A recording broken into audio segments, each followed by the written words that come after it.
What is your perception on PEDs? I think in today's social media context, it gets talked about a lot, idolized, like it's the best thing or very easy. The whole reason I wanted to do this in the first place not only was for myself to keep myself accountable, but furthermore so to leave a legacy behind of what is it that I went through. Love the gym and the lifestyle and everything, but don't let that become who you are only. All right, what's up, fam? So today we got one of my special guests, my fucking boy.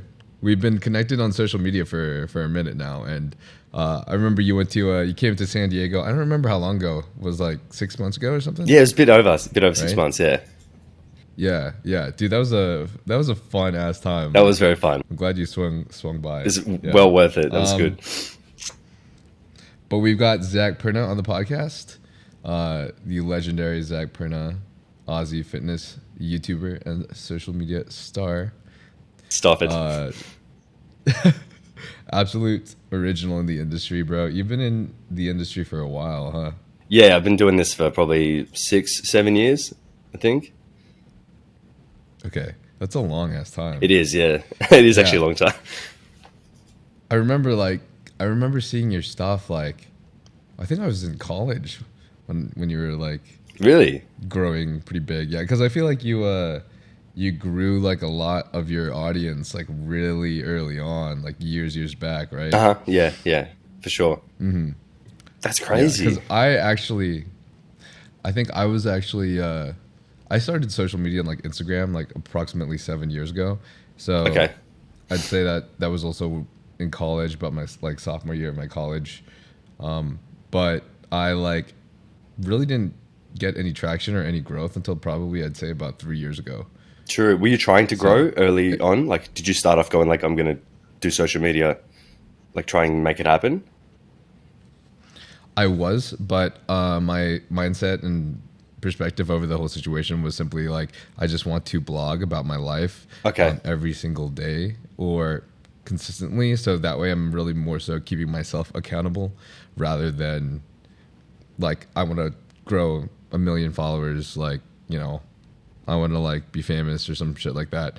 It was purely more for like how do I force myself to stay on track and like do the shit that I don't want to do. Oh, so you did it for like accountability more than all the other superficial reasons. Yeah, that's great.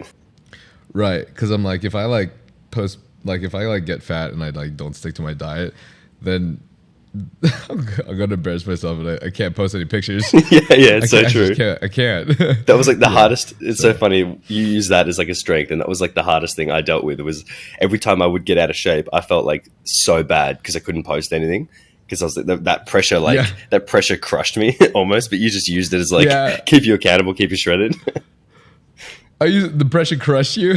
Bro, it's hard. Like actually, I put on body fat like this. So for me, it was always actually challenging because I'd be like, oh shit, I can't build muscle now because I want to stay shredded because I have like all these people that are gonna, you know, supposedly give me shit if I look fat or, you know, so I hated that side of it. I was like, right. It killed me.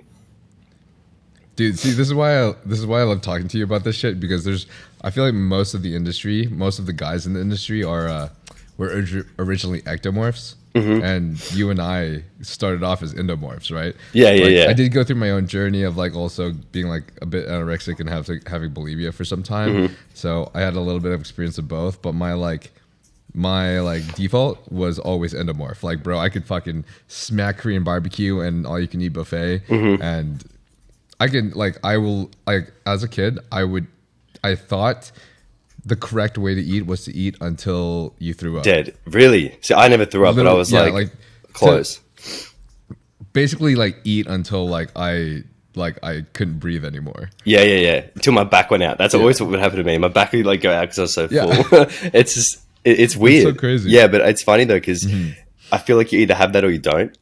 When you're, especially if you're like growing up like that or whatever, it kind of becomes normal, and then it's very hard to shake those habits. Like it kind of follows you for well into our journeys now. Like you still have, you remember what it felt like to not be able to like eat like a regular person. You know what I mean? Like it still kind of affects you.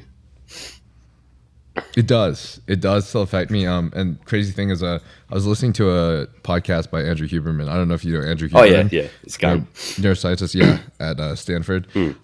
So he was expressing that there's actually different types of people who kind of lack like that signal to essentially like stop eating. You know, when like you're what is that called when like you the more you have of one thing, once you're over like a certain threshold, then it starts actually like not benefiting you. Oh, it's right, like, yeah. It's to your disadvantage. Something about margins. I don't remember the term, but basically he says that like some people lack that signal of like being able to switch it off, kind of thing. The hunger has been satiated. Yeah, and it's like this like just this binge eating, almost like a disorder. For sure. You just have to continue, and it's damn, I'm really like screwing up the verbiage right now. No, dude, nobody can. Essentially, it's an impulsive action. Nobody can speak like Andrew Huberman. Like, you just got to paraphrase the shit out of him because he's so smart. You just put it in normal language for a second. It's also interesting too because, like, I mean, growing up when I was kind of in my bigger phase as a kid, I would eat a lot, but I think it wasn't like to the point where I had any issues with eating. I would just eat a lot of food like normally and eat a lot of bad and junk food. But it got me self-induced when I actually started dieting, because when I got lean by restriction of food, then that kind of did all those other weird things to my brain where I actually then couldn't regulate my hunger and satiety properly whatsoever. Like, I would want to, on a cheat day, I would literally binge like a madman, which I never used to do that when I was just a chubby kid because I had no reason to. I just kind of ate a bit of shit every day. But when I actually got into the fitness industry and got shredded and started staying lean and doing all these things and dieting, then I actually experienced what it was like to have a horrible relationship with food, where like I would want to throw up after eating so much on meals. Like, then I kind of bought it all on myself, you know, like I wasn't actually born with just like insatiable hunger. I was actually like, okay, but I actually bought it on myself through dieting, which I think like literally nearly everyone does if they get lean enough. And if they get lean enough for a long time, I feel like they just develop that. It's just how people deal with it. So how did you overcome that? I had to not focus on staying lean for a while, and I had to kind of get maintenance calories, maybe a tiny bit of a surplus without getting too fat, because if I get too fat, all those old habits in my brain kick in and I think like, no, crash diet, get shredded again, you know, and it gets worse. So I actually had to go like maintenance calories. Okay, let's put on a tiny bit of body fat to the point where I feel okay about myself and about life, and then sit there for a little bit. And I found as soon as I did that, I had to prove it to myself. Like, I went, oh wow, this is cool. I can eat normal amounts of food and I can stay at this body fat percentage and not feel like trash, you know, and not want to eat until I feel sick. And it was like noticing little things like that actually kind of fixed it for me. And I was able to get back to a regular pattern of eating without any of those like food obsessive thoughts that I think a lot of people deal with, because a lot of people who diet are obsessed with food. They can't really shake that. And I needed to prove to myself that I could eat a little bit more and then not get absurdly fat, if that makes any sense. No, yeah, that makes absolute sense. Give me 1/2 second. This mic is falling on me. Yeah, it looks like it's crushing. Sorry. You're good.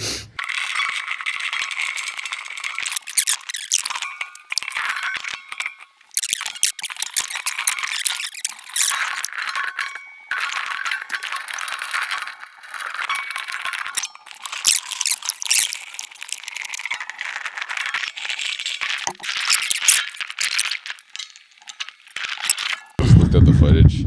Half of the entire video is just setting shit up. Me trying to set this shit up. Oh, because you've got your cameras at you of doing that.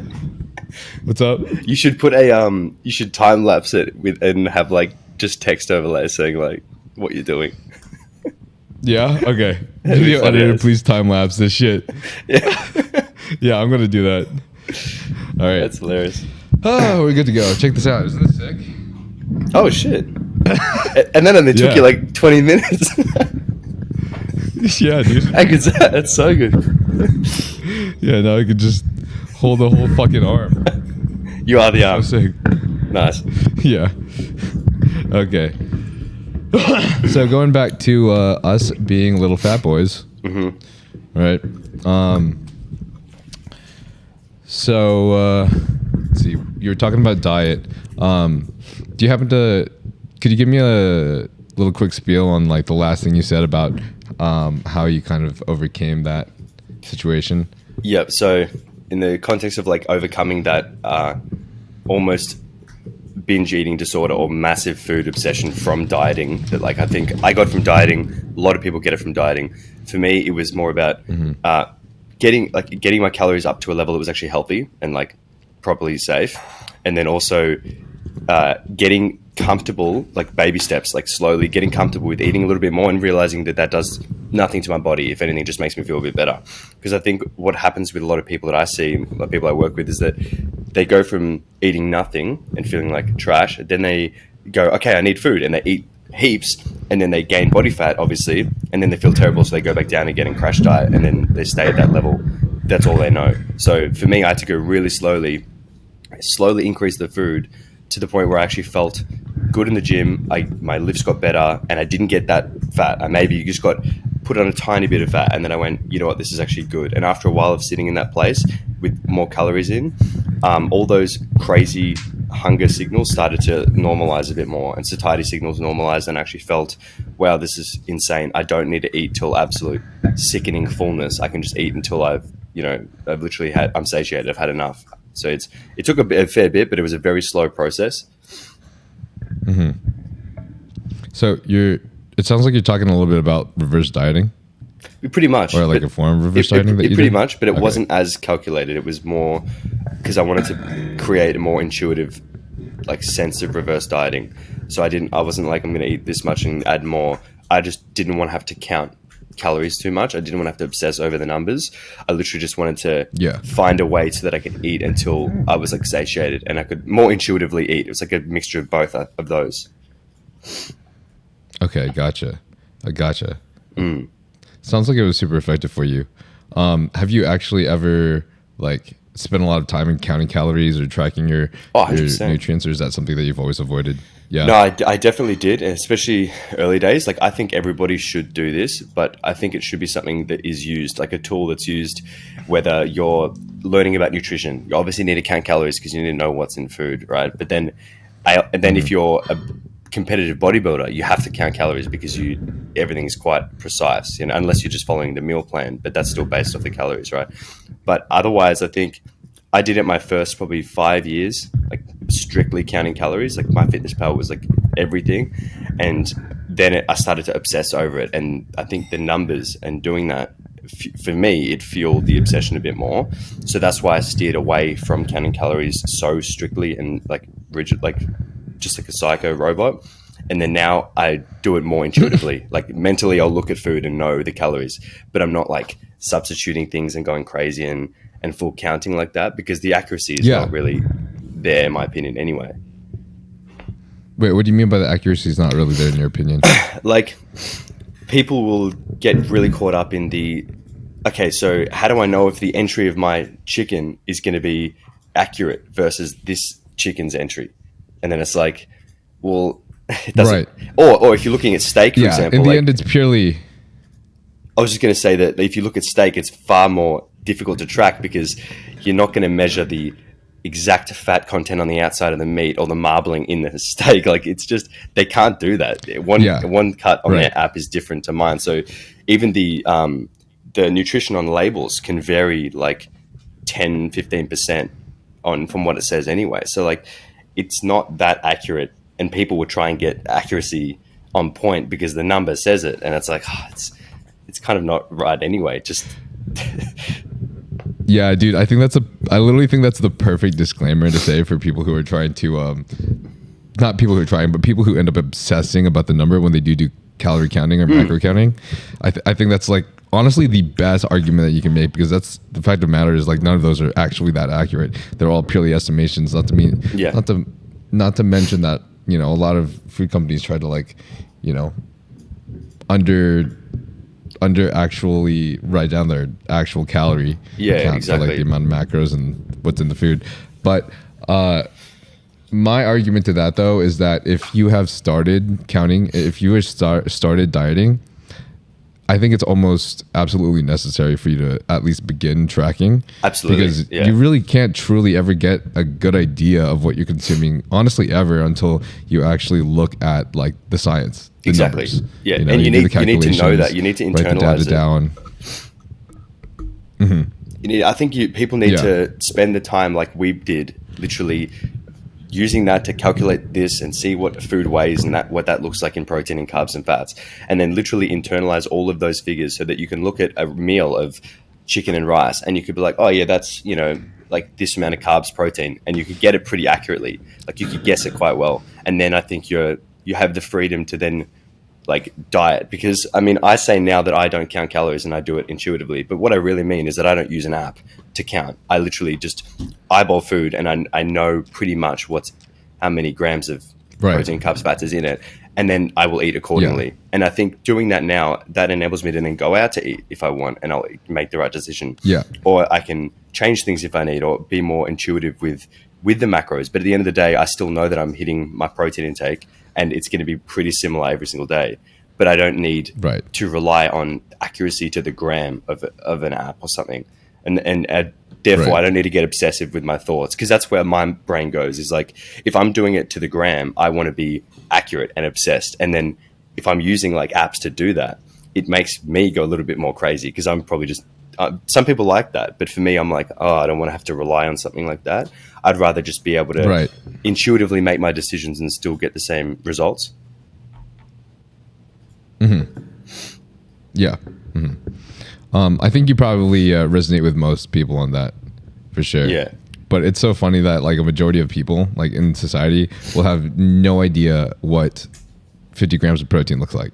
Oh, like absolutely no idea. It's crazy. Like, not even close. Yeah. So it's like, I personally say like for like maybe 3 months, at least 3 months, just track on an app first. Yeah. 100%. Somebody, you know, weigh your food first, track on an app, because you're never going to know what, say, 50 grams of protein looks like, or 20 grams of carbs with like 7 grams of fat looks like, until you like weigh it out, or you eat the portion size and you see it. So true. Then you see it repetitively.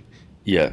Have you found that like also you see those really like overweight people that will be like, oh no, trust me, I don't eat that much. Like calorie wise, I probably eat 1,500, and they have absolutely no idea of what was in like their meal they ate for lunch. They underestimate everything because they just don't know. They haven't spent the time to learn. So like I think, and then when they calculate it, they'll go, oh wow, geez, I actually am overeating a little bit. Like holy shit, that's bigger than what I thought. It's like, yeah, because you didn't spend the time to learn what's in everything.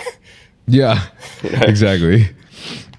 Everyone just has these expectations, and then it's like, dude, I mean, did you even like look it up once? Yeah, I think we agree on that. Everybody needs to spend that time initially until it's pretty much common sense, until you can look at it and be like, okay, that's this amount of like, you know, that's 100 grams of oats there, and that has around this many carbs. Like, you know, I think everybody needs to kind of know that. Mm-hmm. Okay, so I want to hear a little bit about like how you started in fitness, like what started your fitness journey and like your social media journey. Okay, so like I feel like unlike a lot of other people, I actually started with the intention of being where I am now, which is kind of strange. Oh yeah? Yeah. I looked up to guys like me in my position that were like, you know, on social media and had following and were able to kind of motivate and inspire people. And I think I was so obsessed with training and like the gym that like a lot of other guys do when they start, they're so obsessed with the gym. I just wanted to talk about it all day, every day with people. So the idea of doing that on social media was like, oh, this is insane. So like I started with that intention, but I was nowhere near where I needed to be. Like I was terrified to post a photo in the gym because of the hate I thought I'd get, like all those kind of things. Even YouTube videos, like horrified to post a YouTube video. So it was a very slow learning phase for me to actually get comfortable with like taking photos in the gym, posting photos, filming YouTube videos, doing all that, putting myself out there. That took probably 2 to 3 years for me to feel comfortable. And at that point, things were slowly growing, like it slowly started happening. But like literally the goal never shifted once. Okay. That's awesome, dude. So you manifested that shit. Yeah, I pretty much did, but I didn't know how I was going to get there, and I didn't know if I was going to get paid. Like, I didn't know. People would ask me, like, oh, so how are you going to get money, though? And I'd be like, I don't know.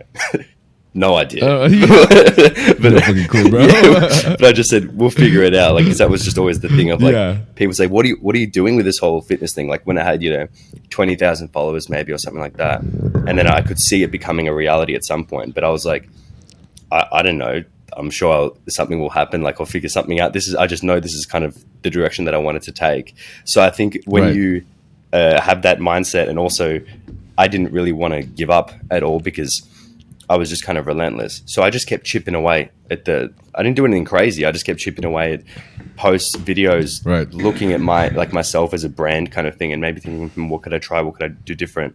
And I did that for 5 years, and then that was enough for me to go, oh shit, I can make money here and here and here. It was actually, then it kind of came after I had already achieved it. But in the early days, I didn't have that much of a plan. It was more just a general direction.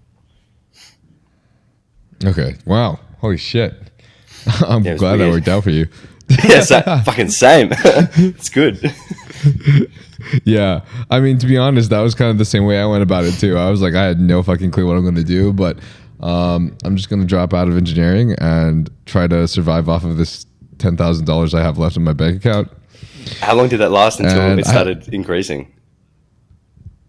It didn't. Was there a phase when you went, holy shit, this is not good?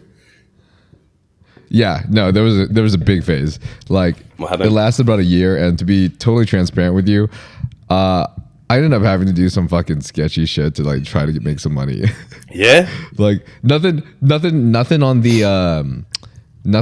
the like amplitude of like Kai Green and the grapefruit, but is it Nyle and the watermelon? I remember doing Nyle and the watermelon. Just kidding. Dude, this isn't supposed to be public info. I did I remember a couple like photo shoots where it was just like physique photo shoots, but the guy would be like, well, can you go in your underwear, and can you like go and like skin your underwear, and he was just like always trying to push it to like more nude, and I was just like, no, absolutely not. Like, like it's fine. Like I'll do whatever you'll pay me for whatever this is, but I'm not gonna go past that. Had you had shoot experiences before that? What do you mean shoot experiences? Like photo shoot experiences, like stuff like that before? I mean, not really like that. No. I did like some modeling stuff in like college and shit like that, but yeah, I never really had photo shoots like that before.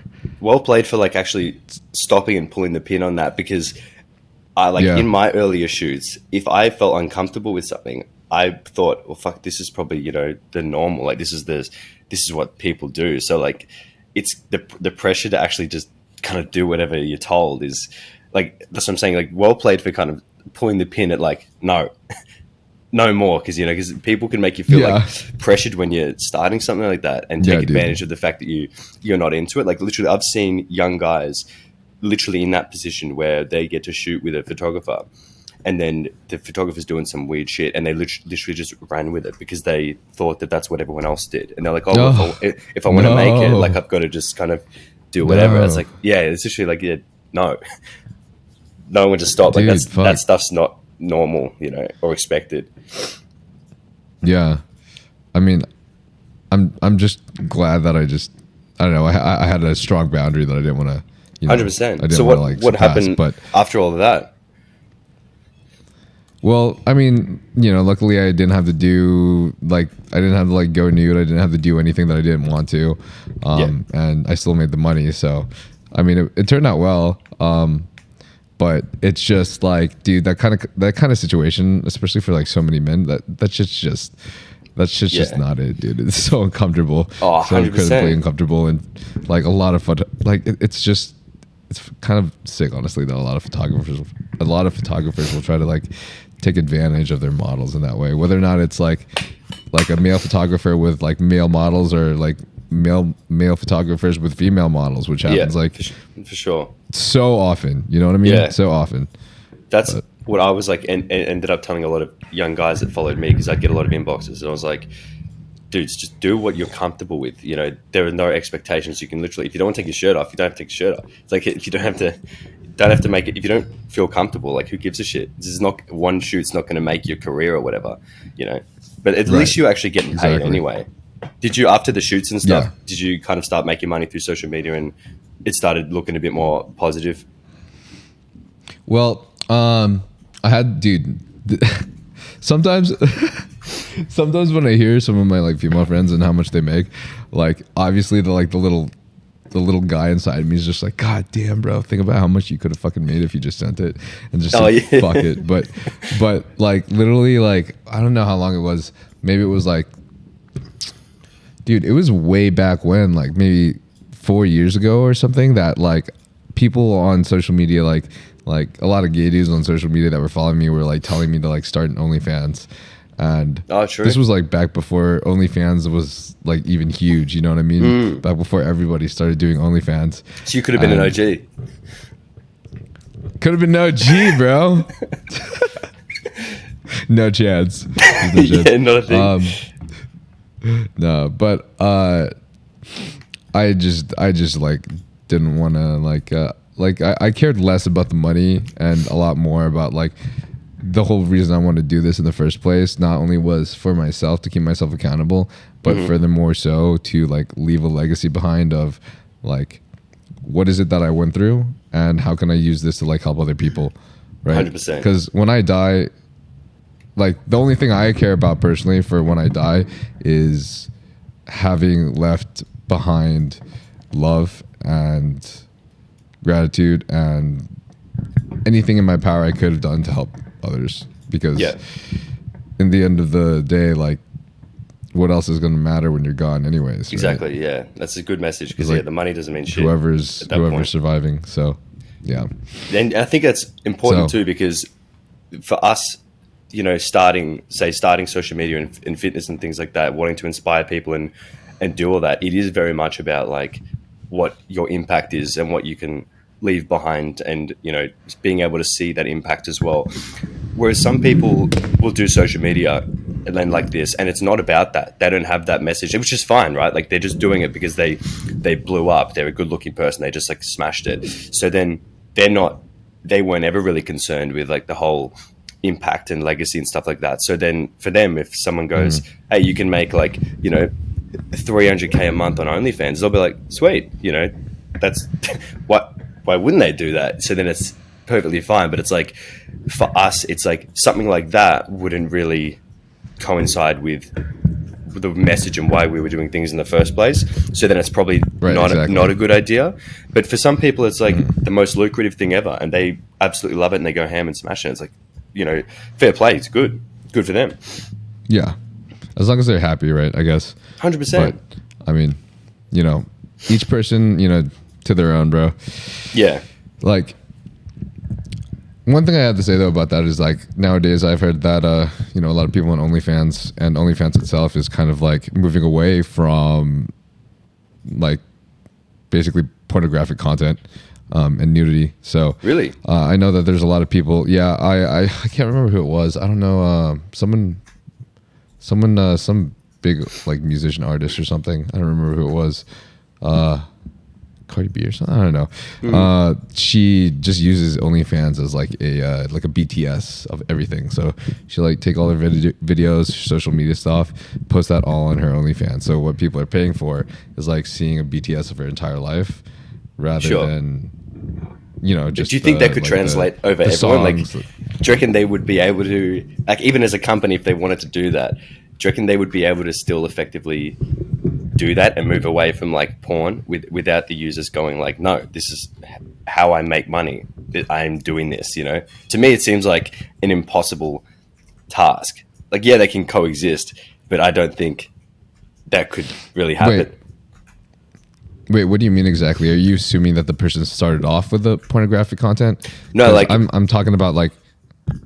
Yeah, go on. I'm talking about like this artist like started her OnlyFans on the premises that this is like a BTS of my life. Oh no, yeah, sorry. I thought you were saying the OnlyFans company. I thought you were saying OnlyFans were trying to move away from the pornography. No, but I did hear in the past that OnlyFans in general was trying to move away from pornography. Just I don't really know how. That's what I was saying. I don't think is possible, but definitely people can do that themselves. But you just have with it the stigma attached with promoting that. Like I have been approached by the company saying we'd love to have you make an OnlyFans account and do fitness things, like do recipes or do stuff like that, provide exclusive content. And I'm like, that's honestly something I was thinking about. Yeah, and I love the idea of it, right? Because it's actually their platform idea is awesome, and it's such a it'd be a user friendly way of doing that. But then I'm like, as much as I'd love to do that, imagine every time I have to promote my OnlyFans, I have to do it with the caveat of, guys, it's not what you think. Like, you're gonna be disappointed if you. That's the big issue, right? Yeah, it always has that issue for me stigma too. Is that like I know it could probably help contribute to my like investment in like improving my video content and stuff, because to be honest, like aside from like my rent and the food I pay, all my money goes to literally furthering my content, like editors, editing. Trying to pay them more so they could do better and like invest more time into it, because I really, really want that. And that's where I see the quality go up, right? Yeah, exactly. The most quality goes up when I can invest in the editors and allow them to have more time and freely do that with excitement. And then production and shit. But the OnlyFans does have such a terrible stigma that it's like just having an OnlyFans in general. Like I wonder what it's so like, hard. honestly, I might as well fuck the like fitness and diet. I might as well just start a page of my glute striations. Yeah, you could definitely do that. Make some cash. It's already like the first pinned post on my Instagram, so I might as well just make it. Is it actually for it? Yeah, I have to check this. Were you just sickeningly lean? Oh yeah, you just had to look at my glutes. Zach, look at my glutes. That's so fucked, dude. Actually, that's nuts. You like cake? I just swiped to the second one. I feel sick. That's insane. How lean were you there? I know you like that, huh? How lean were you there? What's up? How like shredded were you there? I know, but I was pretty fucking lean, bro. I was like, this was like a few, I don't know, was it 6 months ago? I don't know when I posted that, but I think I'd probably be like 7%-ish around there, maybe. That's great. Did you have any fat to pinch whatsoever? 8%. I think I had some, but it's always hard to tell at that level what is water weight and what is fat, to be honest, in my opinion. That's crazy. I don't know if you've felt that too, because I've seen you get shredded like lean in the past. Yeah, I don't think I've ever been that lean, because I always ended up having, I think my glutes weren't even developed enough to have like striations there. Like they were lean, but I could still pinch a bit of like, little something on there. But my back used to get really, really lean, and then my arms get quite like striated and feathered and stuff. But it takes, and my quads too, but it just takes a long time for it to come off my midsection like that. Which I think me too. Does it? Is it carry it all in the midsection? That's right. It's frustrating because the midsection is like all I care about. I just want to have like a small shredded waist all the time, and it's the fucking last thing that goes. You got Instead, a fat the gut size and glutes. Goes first. Yeah, I know. Yeah. It's actually annoying. Full ass looking arms like some dudes than skinny shredded arms. Have you seen like fucking love handles? Legit. Have you seen Matt Does Fitness? You know Matt Morcia? Yeah. So he like has the like most even. Actually, no, he is more biased towards his legs. I'm pretty sure, but he can look shredded because he just doesn't really store it around his midsection. And I think he posted. It's crazy, bro. His abs look insane all the time. And he was. I think he measured. And he was like 15% body fat, and he had diced abs. What? Yeah, no shit. Like he actually did it. Way. He measured it. And it was like 12 to 15, I think. From memory. DEXA scan. Yeah, legit. You know what kind of scan? Yeah, no, it was. I believe it was very accurate because he goes like, he's like, trust me, I just do. And his legs have a little bit, and like maybe a bit on his back. It's like the most advantageous body fat disposition ever. Yeah, so lucky. God, bro. It's so unfortunate when like, yeah, a big part, and that's not just bodybuilding, even fucking just lifestyle is just is genetics. Honestly, sure. I'd say on the bodybuilding stage, when everyone's trying to be 7% body fat, it makes the least difference. But when everyone's like lifestyling, trying to survive for a majority of the time, like when you're looking at who looks good at all times, like fucking Matt Does Fitness, David Lade, always having a shredded core. Like, what about Mike Thurston? Bro. He's got the fullness and the shreds too, all the time. Yeah, Mike Thurston too. Makes me want to quit going to the gym, that man. I swear. Yeah, I mean, well, I don't know, dude. I don't know what to say about it. It's just, and then there's guys like us, and we just like to eat like buffets, and we have to eat basically nothing in order for us to have like a normal average body fat percentage. Yeah, I know. It's fucked. Are you finding, what are your calories at now? Like, what are you doing with your diet and stuff? Well, I just upped them because I was dying, but I was cutting really hard for the last time because I wanted to see those glute striations one last time before I jump on my bulk for my pro debut to Olympia. Oh, and, true. I was eating 1,700 calories. Yes, that's I was eating 1,700 calories for like, I don't know, 9, 10, 11 weeks or something. Wow. And then the last week and a half, I jumped it up to 1,900, and then sometimes a little 2,000. And I feel significantly better. It's crazy how much better I feel just by jumping it up about 300 calories. Yeah. In the morning, in the morning, I would wake up with really low energy. It would be, my legs would feel weak. It would be hard to get out of bed. I also obviously needed more electrolytes, because of getting dehydrated. And then also adding this in there because we didn't talk, well, just to be transparent, and I was going to talk about this when we were talking about my ass striations, but in that picture too, I was running a little bit of like just a tiny bit of a Winstrol in addition to my TRT, which does harden your physique and gives helps a dry you basically look, pee out your you have less subcutaneous water weight, so it makes me look leaner than technically whatever body fat percentage I'd be sitting at anyways. True, but still, you surely can't be fat. You can't still be fat with that though, and look lean because there's no fat on you. There's no fat on you at all. You do still have to get lean, but it helps a lot when it comes to the look. Yeah, true. Okay. And so being on something like Winstrol, I'm like dehydrated when I wake up in the mornings, and I need electrolytes, and so I feel really, really weak. And when I start my mornings, I like to start with like my first meal of protein, which is going to be about 50 grams, and consuming that without much carbs, without much fats, on that low of energy, takes all of my body's energy just to digest that food. So I'm left with like no calories left to like move and think. Really? And so while I'm like after I eat that first meal in the morning on like 1,600 calories or so, I'm just laying there in bed. What was the meal? Mind is foggy, and I basically feel like I'm about to pass out. What were you really eating? Sucks. I would start with like some salmon or some chicken breast. Yeah, basically just salmon and chicken breast. That's hell. But I mean, sometimes I would just have like a vegan protein shake or maybe a little bit of a Quest bar or something, just so I could like down it easier than having to digest chicken breast. Yeah, because chicken breast can feel kind of heavy. Yeah. Fuck, you must be so much in a better place now. Hey, energy levels and everything. I feel a lot better. Yeah, I feel significantly better. Like while I was that low on calories, I also had to. That's why I do this a lot. Like I still do it, but I had to resort to basically like super carb and intra workout because I just needed the fast acting calories without having to go through the extra energy that it takes to digest the food. Yeah, just because I'm so depleted. Okay, shit, that's crazy. So now that is a plan to bulk. Is that where you're starting now?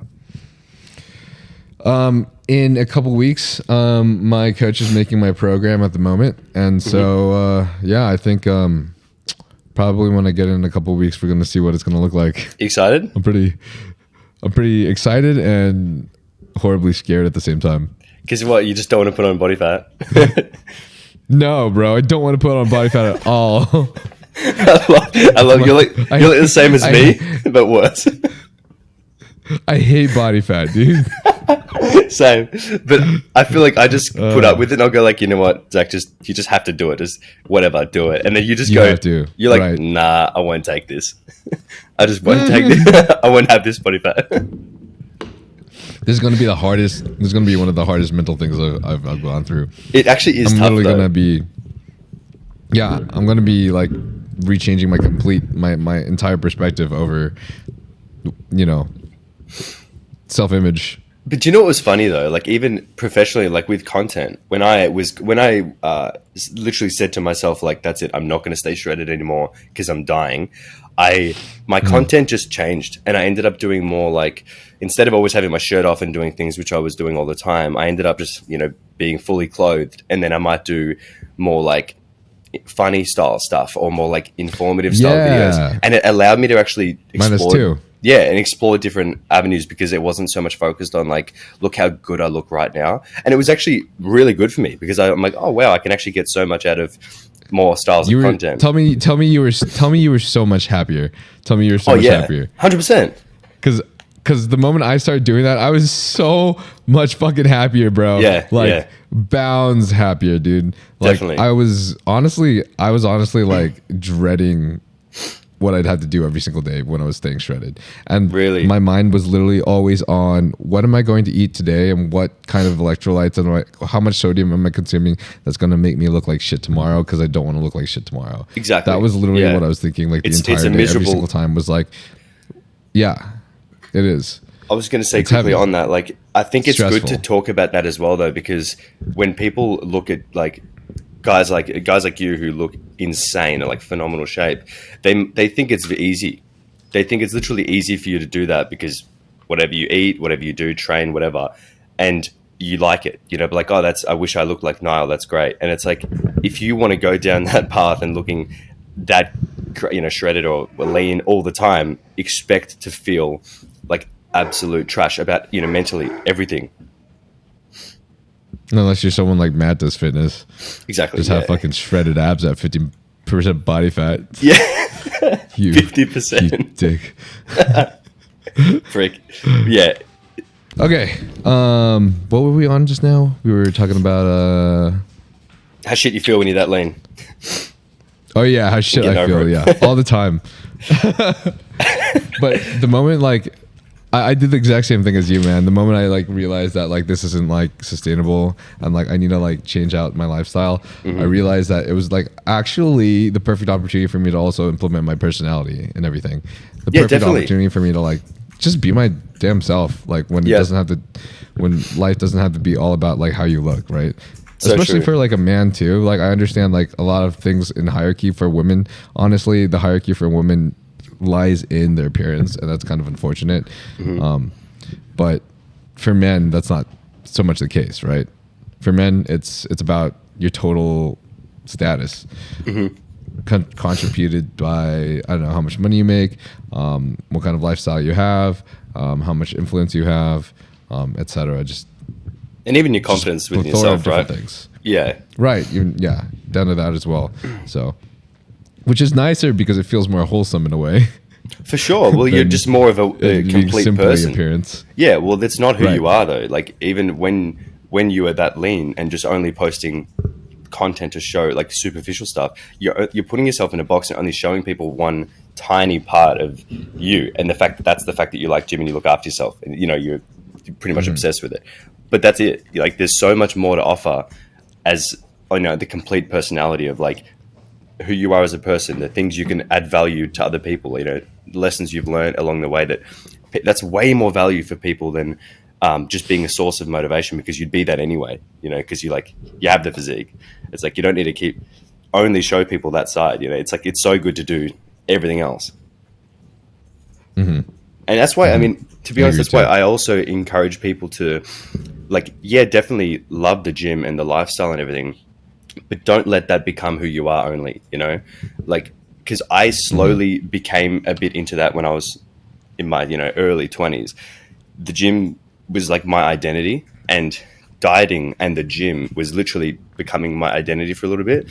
And I was letting I wouldn't go out, I wouldn't socialize, like I'm sure that's literally the opposite to you. Loves a bit of socializing, but I literally wouldn't. I wouldn't go out because I'm like, oh, I don't want to have to eat different food. Nah, that's not me. I won't catch up with people. And I was literally just putting myself in a box. And luckily I changed it, because otherwise I would have ended up some old boring dude with no mates who just goes to the gym, you know? And you see a lot of people like that, because they're like, oh no, this is who I am. It's only gym. And I'm like, dude, there's more to life than being obsessed with training and dieting and stuff. There's more. Don't limit yourself to just the gym, you know? Like, yeah, it's great. It should be a part of your life. But I just try and tell a lot of people, like, have some perspective, because it shouldn't be everything, you know? That shouldn't be your whole life. Right.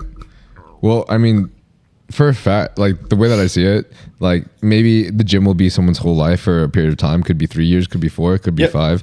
But after a certain period of time, like, you're gonna get tired of that being your everything. Like, that's what happens. Is like, people get over things. Like, people experience stuff, and then the stimulation from that slowly dims because you've done it. And the more times you do it, the less stimulation you get from it. So true. And most people would be like that. Right. So if someone committed their whole, like, 5 years to a gym and just committed everything in their investment to the gym, and then 5 years later, like, that investment didn't pay off because it's not their career or something, and they just weren't interested in it anymore. Like, think about all the time you could have spent in the last 5 years balancing out your investments, your time, your money into a range of different things you're interested in. Right. And social life as well, relationships, everything. Like, you can lose a lot, which is like the biggest factor for happiness. Yeah, exactly. Yeah, I think people, if they go down the path of like of nothing else matters except this one thing, and they neglect all other areas of their life, I genuinely think they can miss out on a lot of opportunities gone, because they were so, you know, obsessed with making the gym their identity, you know. Perspective is like everything. I'm even saying this partly from experience myself, because back in college, even though I was doing engineering and stuff, the gym was basically my identity, bro. I would spend like 2 to 3 hours there straight, and like I'll be real, man. Sometimes during rest sets, I was just spending like 10, 15 minutes straight talking to people at the gym. So I was the exact same, bro. It was like the best part of the day. It was the best part of the day. Yeah, and it was like, honestly, and I felt like I had nothing else really about my personality. If someone said like, hey, tell me about yourself, my mind would be like, I go to the gym, I'm into this lifestyle. Like, I had nothing really more than that. Like, I didn't even have many close relationships as well, because I was just I put myself in that box for so long, and I got used to it. But I was there as well. Literally all my relationships were essentially gym relationships. Yeah, that's so true. Unless we studied with each other, or you were in my fraternity, so I was forced to be your friend. Yeah. And then it was a gym relationship. Have you ever thought about going back to uni? Fuck no, dude. Never do it. Yeah, it was just not for you. Actually, to be honest, that's a lie. I've actually been feeling a certain thing, which is kind of crazy to me, but I've been feeling a pull towards academics again, or at least a more academic side, which I can see manifest in the fact that I started this podcast, and I want to focus on a lot of things such as hormone science and PEDs, as well as like mental health and like leadership and a bunch of other things. That's crazy. That's so good. And I actually think that is partly genetic and then partly how I grew up. And I think part of the genetic thing is that my dad's side of the family, including him, is basically a family of professors, which is super fucking interesting, really, to me. And then my mom's side of the family, she's a nurse and stuff. But basically everyone, like a lot of people in my family were like in some sort of like professor kind of like career path, or I think my grandpa was like an architect of sorts. And so I was expected to get a PhD, and then I dropped out of UCSD in San Diego to do fitness and social media. Like, I was going to do my master's there for mechanical engineering, biomechanical engineering. And a week before it started, I was just like, I ain't doing this. And that's when I dropped out, and I had to like suffer for a year on that 10K. Yeah. Wow. And then had to do some fucking scary stuff. I even went like, dude, I fucking hate having to say this, but there was one time I even tried go-go dancing just for a night. Just what to see is what that? it was like. It fucking sucked, dude. You basically dance at a club. You're just dancing in the club with your shirt off. Really? Yeah. Did you do it for one night? I was basically being like Zyzz on stage, just like fucking dancing with my shirt off and then having people throw money at me. No way, so you did it. It was kind of fun. That sounds fun. Yeah, I did it. It was fun as fuck, but it was also kind of I don't know what the word is, dude. I just like I'm a man and I don't want to be I don't want to be objectified. No, but it would be weird though. Like I understand. No, it was a little bit weird. I wasn't totally comfortable with it. It's not something I wanted to do. So because you'd have to kind of submit and be like, okay, I'm your puppet. What do you want? Like, just you want me to dance over here? Like, it's a bit strange. It's a weird dynamic. It's like if I'm at a party and shit, then I'll put on a show. Like I'll fucking do the Tina on a bunch of girls, and I'll like. I don't know. I'll rip my shirt off and just have fun. And, like, strip around and shit. But like, if it's like for a job where people are actually that's what you're getting money paid and stuff, and I'm on a stage, and then they're like looking at me like I'm an object. It's just weird. It's weird. That's weird. It's a little bit weird. Yeah. I don't think I wouldn't have the confidence to even do that. So well played. You gotta try everything once. I'd have to be so shredded to get the confidence that I would actually just be so tired and miserable. Oh, bro, I was pretty tired, man, because I was trying to be as shredded as I could. Just so dead. Literally, the way I just saw it was like the perfect opportunity to do cardio and get my steps in for the day. And that's hilarious. That's so funny. Expenditure, right? Yeah, expenditure. I mean, that's kind of why I like go out and dance majority of the time in the past anyways. Like I stopped drinking alcohol like 6-7 years ago. After college. Yeah, that's right. Yeah. And so every time I go out now, it's simply like I'm just dancing and socializing, and I burn a lot of calories. Like I'll go to a rave and like for 2 days, I'll like, what is it? 1 day? No, 2 days. Yeah. Like for 2 days, I'll like do like 30,000 steps. That's 20, crazy. 30,000 steps. Yeah. That's insane. Do you feel like the week after that, do you feel dead, like drained, or do you kind of feel just going back to normal? I feel depleted, but I know how to take care of myself because I know what, like after all those years, I've learned what is it that I must consume in order to like get myself back on. And that's obviously getting in your electrolytes. You can take a lot of things through a lot of the things that you need to replenish yourself through shit like Emergency and Airborne. You know, it's going to also help improve your immune system. Make sure to drink a lot of water and hydration afterwards, and then refuel with some good fats. A lot of EPAs, really? because you burn a lot of fats, and the EPAs are good for your mind as well. And what else?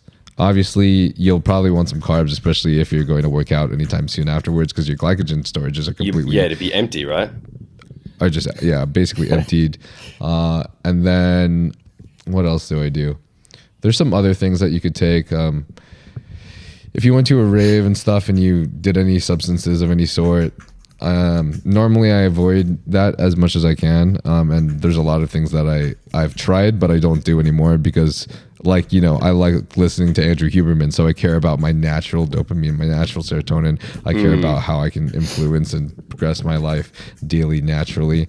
But if I do go out and when I did go out and do those things, then I would come back and make sure to consume things like SAMe, which is a mood support that I take every day in the morning that will help help with your mood and also your liver detox. I'll take other things that will like protect your organs and like also help detox. What else? Like 5-HTP is a good thing to take sometimes before bed in order to help you produce your own melatonin. Because taking melatonin itself will actually affect your hormones.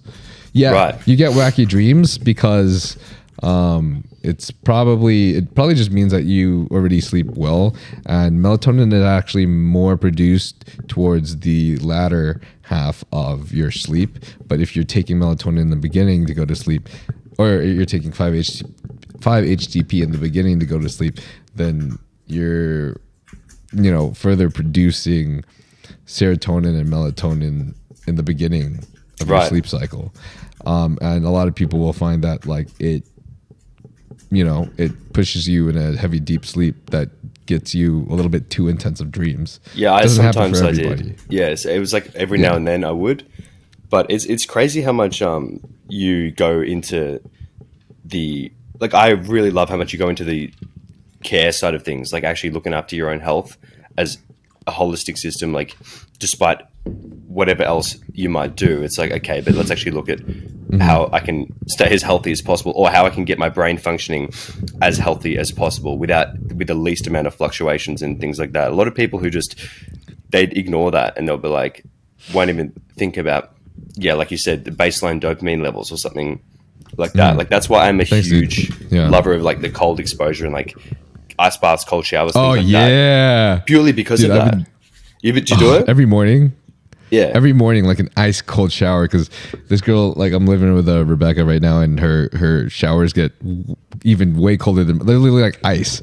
Oh, like, really? Like like 3 minutes in, all my skin is numb in the shower. That's how cold it is. That's crazy. I start every morning with that, bro. Every time I get under there, I like play some hardstyle music, and I gotta go, woo! And it fucking gives me the biggest rush, bro. I step out of that shower, and I'm like looking at myself, and I'm like, dude, I look fucking shredded. Like, are you like smiling? I smile like, yeah, I smile. Yeah, when you get that level, you rush is like you're literally on a drug. Yeah, it's great. It's insane. Yeah, we loved it so much. We bought an ice bath. Like, we made one downstairs, so that gets really proper cold. Like, basically, I think it's around 7 degrees Celsius, which is, I'm not sure what that is in Fahrenheit, but like, it's freezing. You get in, you're like shocked. Like, people get shocked in there, but then as soon as you get out, you're just like, it's very addictive because you feel it for hours. Like, you feel that. Like, I think I think Human said it's meant to elevate your baseline dopamine for like, up to 2.5 hours or something. Like, you feel that, 2.5 times the amount for hours after. So I feel it heaps. It's so good. It's so good, bro. It's crazy. Yeah. And then things like that too. Like, I remember seeing your YouTube video. Oh, really? Your Wim Hof YouTube video. Yeah, I watched that one like a while back. I thought it was hilarious, dude. Yeah, I thought that was awesome. Yeah, so that was before we had the ice bath. I actually had to put a shitload of ice in the tub. Oh shit! Yeah, so like then we actually bought one that does it, so I didn't have to keep buying ice all the time and filling it up again. Gotcha.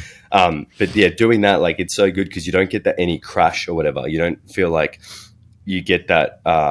Like, if you go on a night out and then you just feel shit the next day. Even just like with alcohol, you just feel shit, and your brain just feels like not motivated and stuff. Like, I hate alcohol's just not that fluctuation. I don't like that. I don't like feeling good one day and then horrible the next. Like, that's why a lot of pre-workouts too can have similar effects with that crash kind of thing. Especially, the old ones for sure. And I always hated that. I just don't want mass fluctuations in my mood and energy. Like, ideally, I want to keep my mood and my mindset similar, if not the same, every day. No, I feel that as well. I think that's why those the natural stuff that we've been doing has been really, really helpful. So what about what was it? Can you tell me a little bit more stories about, like, essentially like your fitness journey? Was there anything in particular that like really made you decide to like start this? Was there any like influencers in particular that like inspired you to start, what it is that you do?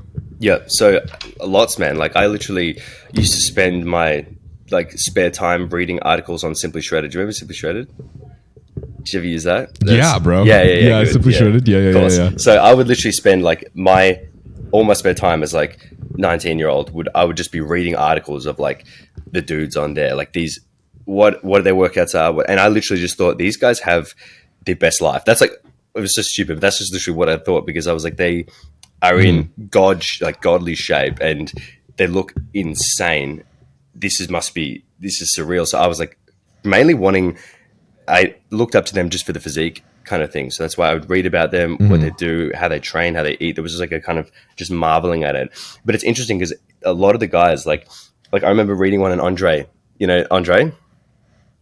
Yeah. So I would like read an article on him. And I was like, because he was young, and I'm like, dude, this kid is like a freak. He's already in Simply Shredded. I'm like, that's goals, And then like later you end up meeting all these guys, like, 6 years later. Like, it's pretty crazy. Isn't that crazy? Yeah. So it wasn't one pretty person. nuts. I think it was literally like a lot. Like there's so many people that I've met nowadays that I was just Simply like, shredded website. Yeah, I'm like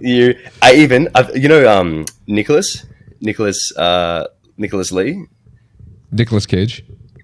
No, I also love him. Nicholas Lee. I don't. He's like Nicholas Iong on Instagram. Oh, yeah. Absolutely, he's an absolutely shredded dude. So like, he's a good friend of mine. Like I met him. Yeah, bro, he is. Yeah, he's a good dude. And I had his literally, I had his, weird as it sounds, his abs as my lock screen on my iPhone when I was like 19. No way. Yeah. Because No way. It was like the most ridiculous photo I'd seen. It was on Simply Shredded, I think, and it was just a freaky photo. And I was like, "Oh my god, that's going to make me stick to my diet." Yeah, so like I literally set that as my lock screen, and I told him like, I think I only told him this, like 6 months ago when we were in Bali. I was like, "Bro, by the way, you were literally my background." He was like, "I don't think you believe me." No way. Yeah, and I forgot as well. Hilarious. And I was like, "Oh my god!" I'm like, "Dude, you were my background on my phone for like ages."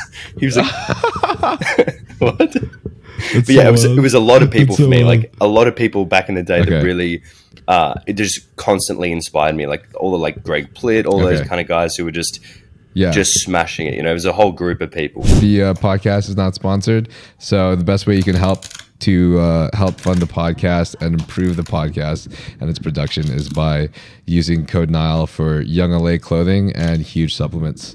And finally, if you guys are feeling any symptoms of low T and you do want to get your blood work done and you want to go about a smart way, say that you even decided that you did do PEDs and now you're having issues, because that is a very important thing, and that's something I want to preface and I want to attack because that's something that I went through, then please contact an HRT clinic and get your blood work done. And you can get that done at any HRT clinic essentially. But my personal clinic is bodybuilding friendly, and that's Transcend HRT. So they are also an option, and they're the link below. So go get yourself checked out. Healing peptides, HRT, PCTs, TRT, all of the above, hair loss prevention, my favorite part. You were saying that you're... So you did follow Zyzz for a little bit, though. Yeah, I did. Were you ever into like hardstyle music? Yeah, actually it was. Like I'm at the gym when I was at around that time, I think I was. And then I just stopped. So like now I don't listen to it as much at all. It stresses me out sometimes. Okay. Gotcha. Some I would and I could and I would like it, and then some would stress me out. So I won't say the whole thing's stressful, but some of them are anxiety inducing. Right. I can see that. I mean, the thing is, aside from it being because of the culture, I think a majority of like hardstyle is for the dopamine rush.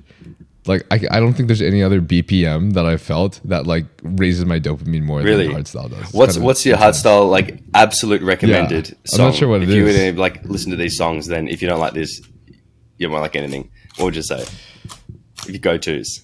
Okay, so there's gonna be an issue because I got a whole playlist that I had to send. Oh, really? What's the playlist?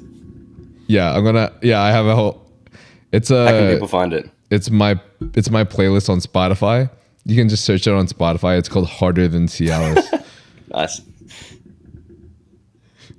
I want to get it now. Can you recommend a song? Gotcha. Sweet Dreams by Yosef. Okay. That's my boy. He's actually coming over in like an hour to do a podcast. Him and Baby Zyzz. That's great. Yeah. All right, done. But like they popped off this year. Like those two have absolutely killed it in the industry. Oh, that's so good. Yeah. So they're like super hype here in America now. Awesome. Really happy. That's sick. I'm gonna listen. Yeah. I think someone said that Yosef is like the most listened to like hardstyle artist on Spotify at the moment or something like that. Which is oh my god, sick. That's awesome. Yeah. All right. I'm assuming they're in more. I'm assuming they're pertaining more to like growth and like raise of like actual current like listeners. Yeah. That's cool. I'll give it a go. I'll let you know what I think. Yeah. Next cold shower, I'll do that. Sick. Dope. Hell yeah. Okay. Out of curiosity, like, have you ever done anything with have you ever had any interest in like spirituality, or do you have any like like what's your like outlook on spirituality? I'm just curious because I know you do things for your mental, like ice baths and stuff.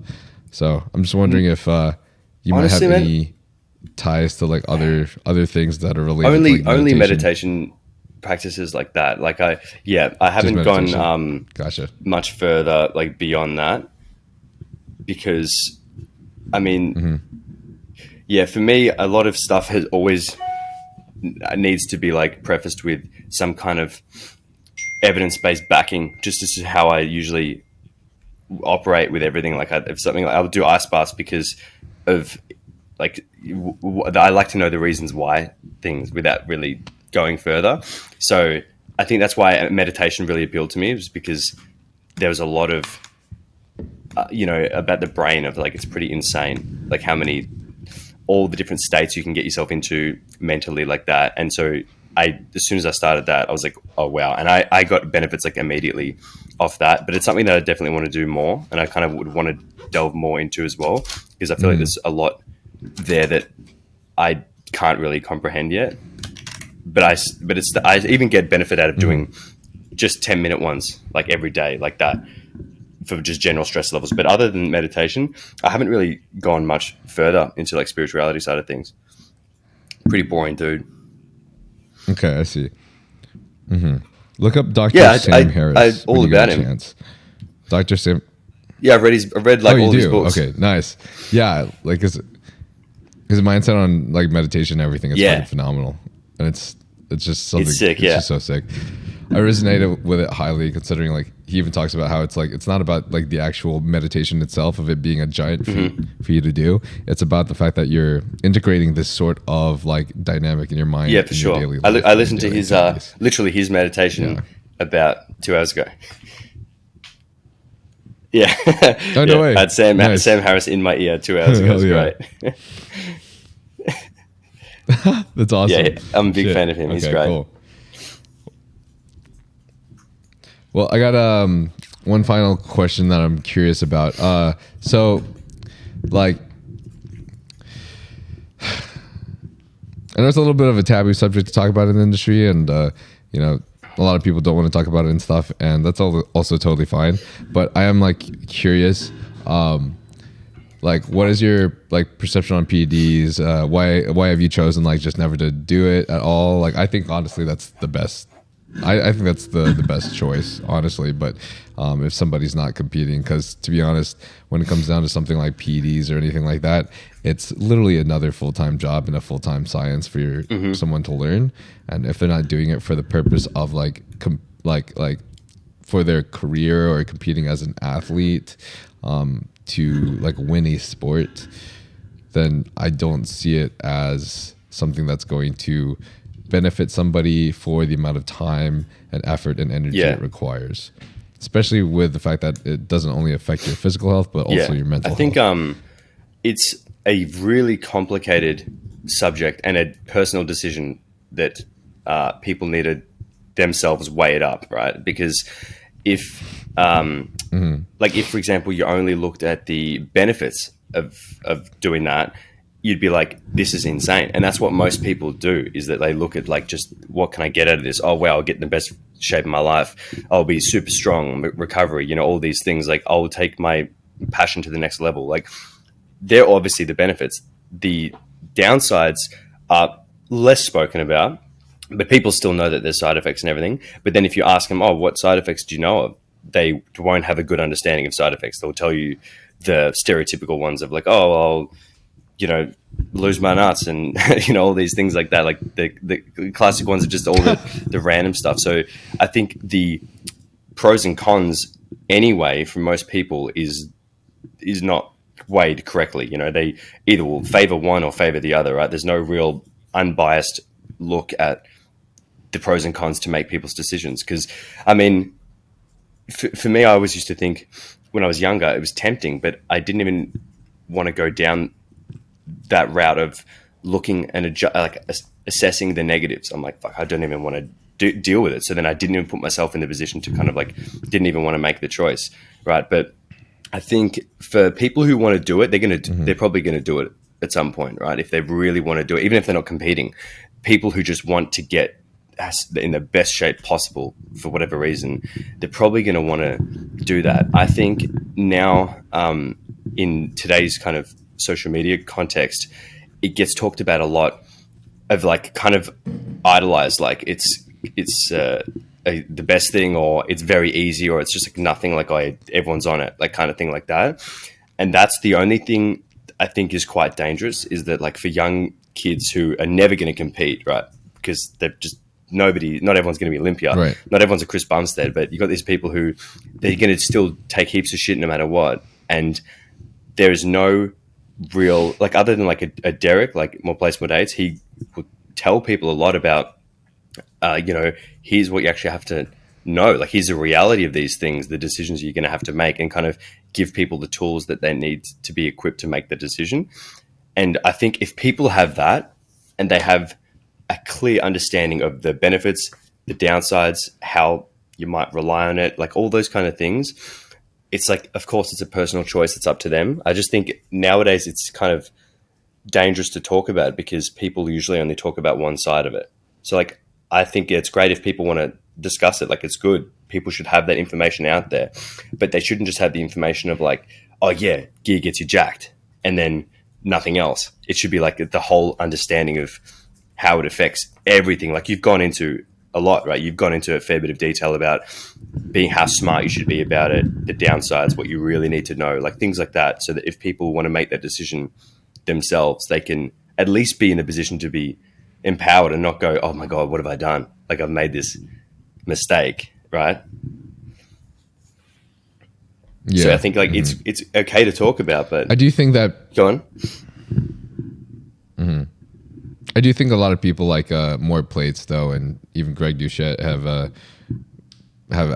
done a good job though in that, in like prefacing like the dangers and really like expressing that this isn't just something that you just jump on and then you can come off and then you're fine and stuff.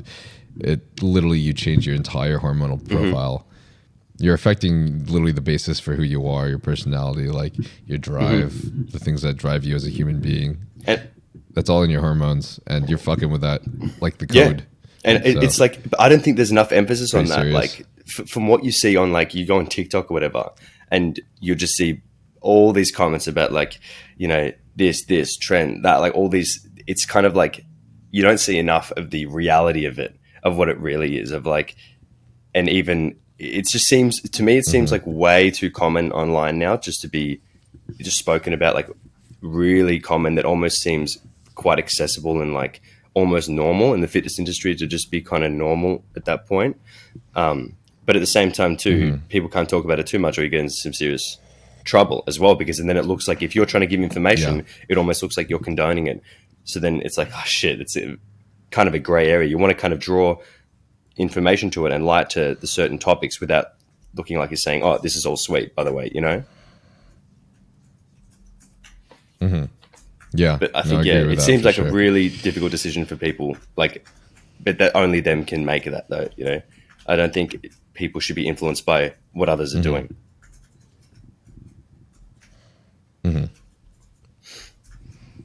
Do you, I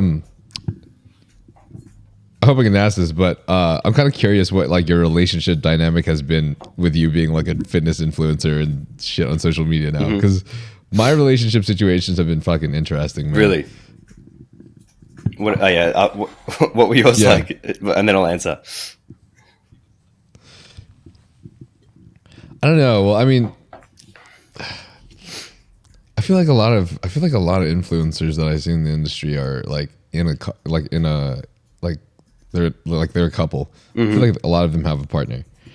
Whereas, I had a crazy 4-year relationship that also was an open relationship for a while that I know a lot of men will be triggered by, because, that shit definitely sucks from the male perspective. And it can, especially if you lack the confidence or lack the ability to be competitive, essentially competitive, even though that's not what it should be about.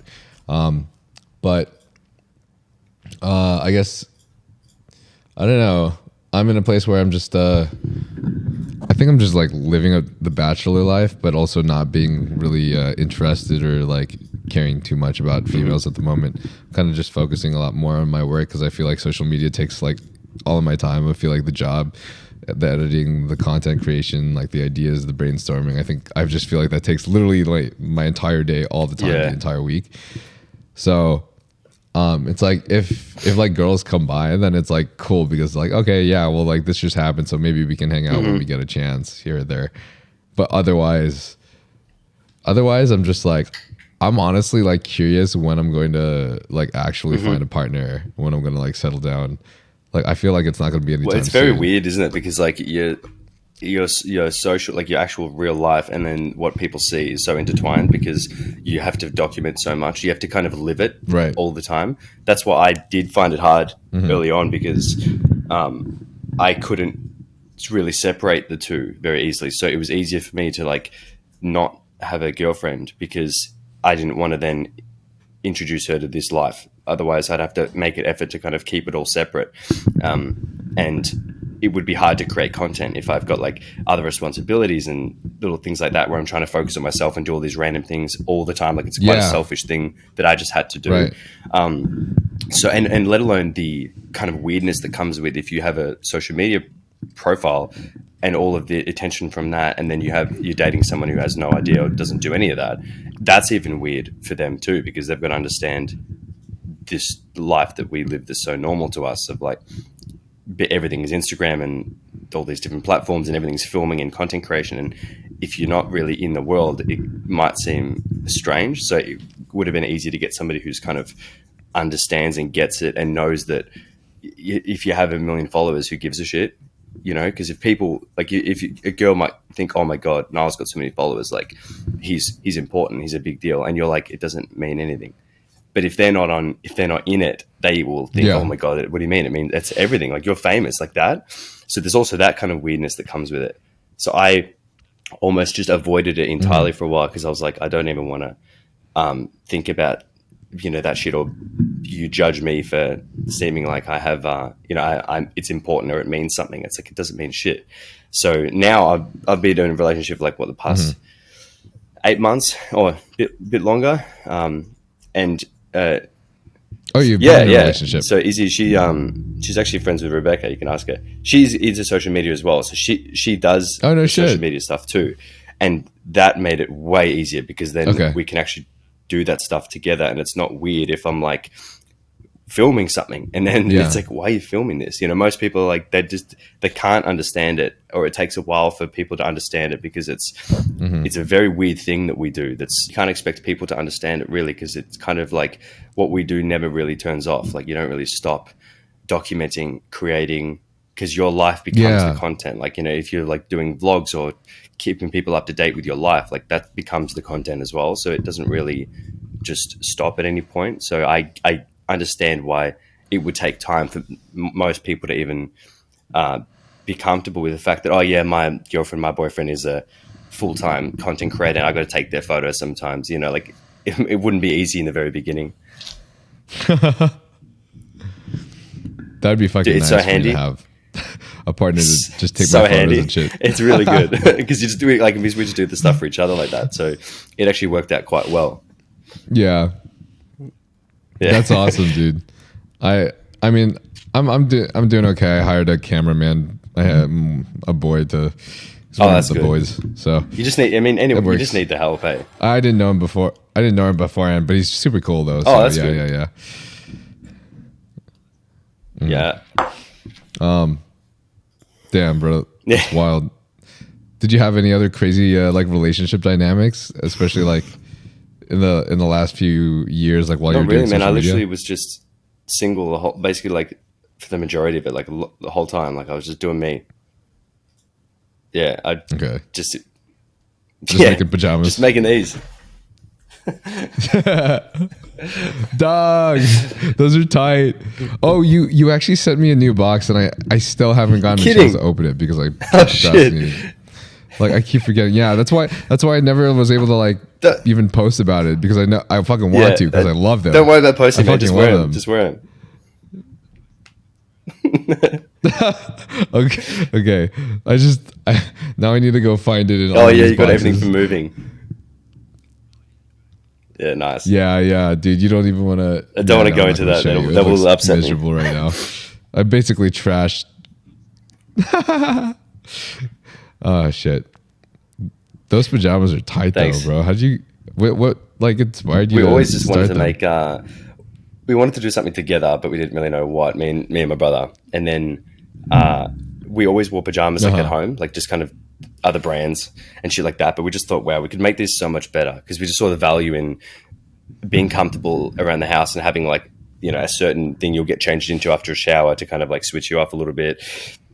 Like, you know, there's people who wear like their shoes on the couch and like a pair of jeans. You're like, oh, it's like, you're freaking me out. It's uncomfortable. Just, you know, just get comfortable, please. Just, yeah. Sometimes my dad would come home like after dinner and he's just like got jeans on the couch with his shoes still on. I'm like, you're not uncomfortable. He's like, oh, I didn't even really think, but yeah, you're right.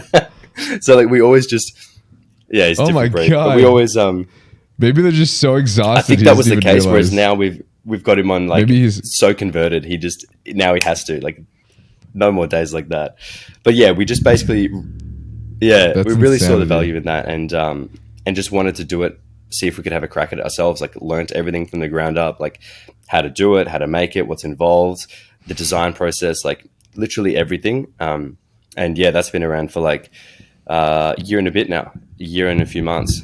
So just trying to blow it up now.